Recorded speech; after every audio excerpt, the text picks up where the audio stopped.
In good news for everyone everywhere, rugby league is not over. The World Cup is about to start. I think it starts at the end of this month. The teams are getting announced.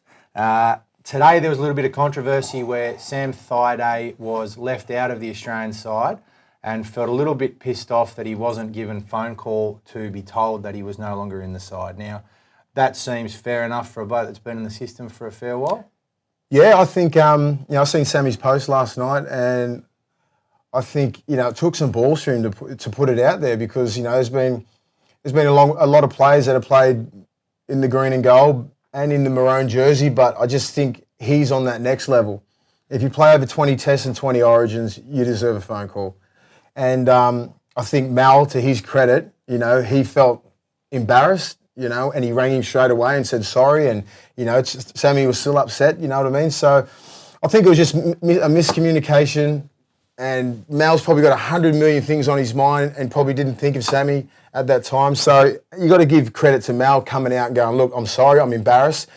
And that's the sort of bloke Mal is. It shows his character. And I just think he was disappointed. He's been an integral part of that side for the last 8 or 9 years, especially that Queensland side. So when, he's played, I think, 32 tests and about 30 origins. So to think that you don't warrant a phone call when you've been playing that much football for your club and state and putting that much work in, he has every right to come out like that. But I think Mal did a great job coming out and just going, look, I'm sorry. He put the fire out. Yeah, well, I agree with everything you're saying, but the old saying is it's harder to get out of the Australian side than in. Yeah. Why didn't he deserve to be in that World Cup squad? It's the last probably chance for him. He hasn't had a bad year this year. No. He filled a role at Brisbane playing 9. If you're going on form, why didn't Josh Adokar get in? Why didn't Dale Finucane get in? I think Sammy deserved to play his last game for Australia in the World Cup. I think, look, Thaiday got dropped after the first State of Origin game, so he's not considered in the top 17 in Queensland anymore. I understand what you're saying, that he's been a great servant of the game, but again, there's probably been players in the back end that didn't even play Origin that have been improving to a level. Like Josh Jackson missed out. Jordan McLean's got in. Papali, Tedesco, Josh Jackson. There's been a few players there that you'd put in, but I think Sammy, he's an incumbent. And being an incumbent, it's harder to, as you said, it's harder to get out of that side than it is in. An incumbent from the Anzac test. So he does. I think he deserves to be in there. Especially when I look at Jordan McLean and some of the middle guys. You're not going to do Sammy's job. He's tried and tested. He's played in a couple of World Cups. He's played in some massive, massive games. And I'd rather have him in the team than Jordan McLean. Well, Jordan McLean is the future of the Australian team. I think Regan Campbell Gillard. They are the future of the Australian side.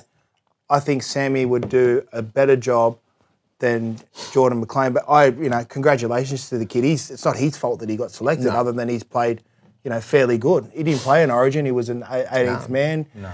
I just think I would have respected Sammy a bit better than that and given him one last shot at the Australian jersey and let him play the World Cup and then let the future of Australian Rugby League move forward after this. Selectors reward success, though. Like the Fusi's got picked. I mean, the Storm won the comp and they won it well. Now, McLean was a big part of that. For whatever reason, the Broncos got knocked out by the Storm. There's all those little individual battles in games like that. You are playing for a record. Yeah, I think you got to understand, the more success you have, the more players you do get in the side. And I think, with Jordan McLean, I got nothing against. I think he is the future of the game, but I just don't think it's yet. I don't think he did anything outstanding in this playoff series that warrants him the top 24 players in the NRL. Yeah. As an Australian. I just don't think he's there yet. I think Regan Campbell Gillard's there. I think Vaughan is there before him. Trent Merrin, all these other middle guys, Sam Thaiday. There's a shitload of players that are better than him. But because he's in that grand final, he played on that big day, and they know he's the future of the game, because if you go back to the Anzac test, he was 18th man. Yeah. So he's been in their picture for about a year or two. So, he's had a interrupted year with injuries and stuff like that, but good luck to the kid, and I hope he does play for Australia for the next 10 years. Yeah. But I just don't think it was ready yet. So does that PM's 13 game then? I mean, is that they were saying it's a legitimate trial. It was, yeah. But, I mean, I heard Vaughan played all right in that and he never got a start over... I mean, I'd hate to be a selector. There's so many players you could pick from. And I spoke to Willie today and I just wanted Josh Adokar in it. I don't know where you'd put him because there's so many good outside backs. But for a bloke to have a standout year like he did, he needed to be rewarded.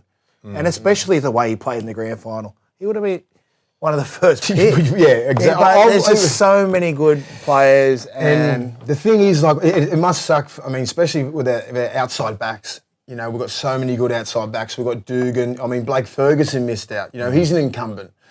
You know, Tedesco has been, you know, pushing for an Australian jersey for ages. He can't get in the side, you know, because it's all about versatility and where you can fit. You know, if you've got a Darius Boyd there that can play wing, centre, fullback, 5'8", and then you've got a Wade Graham who can play 5'8". You've got all these other players who can fit in your job where Tedesco pretty much can only play fullback. But you've got Billy Slater and you've got Darius Boyd. You're going to have both of them in your side. Then you've got Dane Gagai, you've got Will Chambers. Trebojevic. You know, you've got your Trebojeviches, and you've got to reward these young kids in the future of the game. But it's hard to pick everyone. Of course, I mean, like you look at the selectors, they go, oh, geez, I wish I could pick 30 so I can please everyone. But at the end of the day, you can't. Congratulations to them all. Yeah. But, you know, that's what, you know, they select and we can sit here and whinge about it and congratulate people, and that's the beauty of being retired.